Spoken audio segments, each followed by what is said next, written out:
Hey, good morning.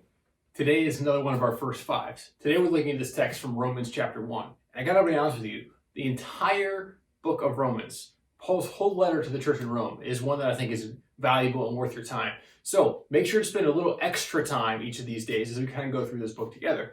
So Romans 1 is full of all kinds of things, and I wasn't really sure where to go with it. And so I'm just gonna read a few verses to you. So today we're beginning in verse 11. Here's what Paul writes. I long to see you, so that I may impart to you some spiritual gift to make you strong. That is, that you and I may be mutually encouraged by each other's faith.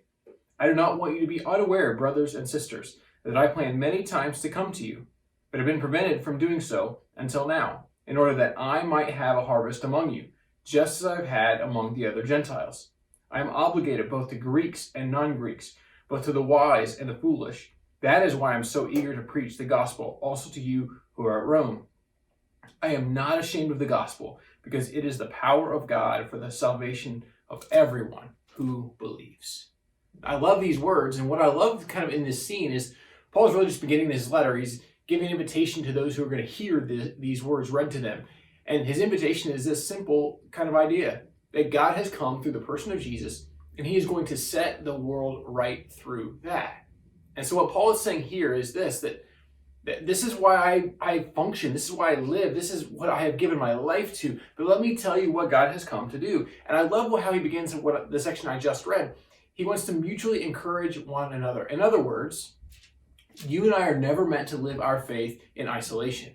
We're never meant to live our faith just by ourselves. We're always meant to be working together.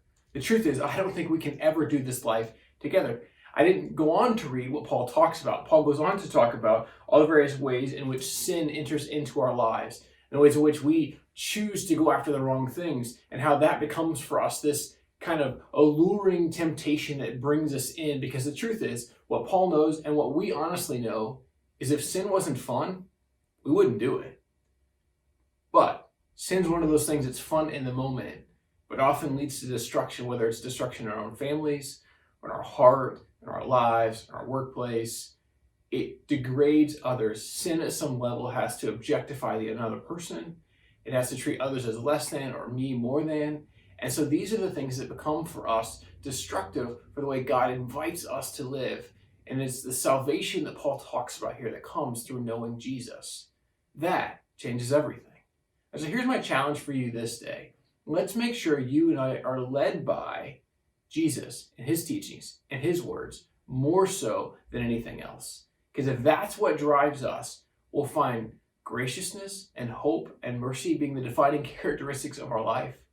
But if we're led by the things that we find alluring or that draw us in that aren't of God, what we'll find is Paul's words to the church in Rome are more for us than ever before. And so here's my invitation for us as we kind of look at Paul's words.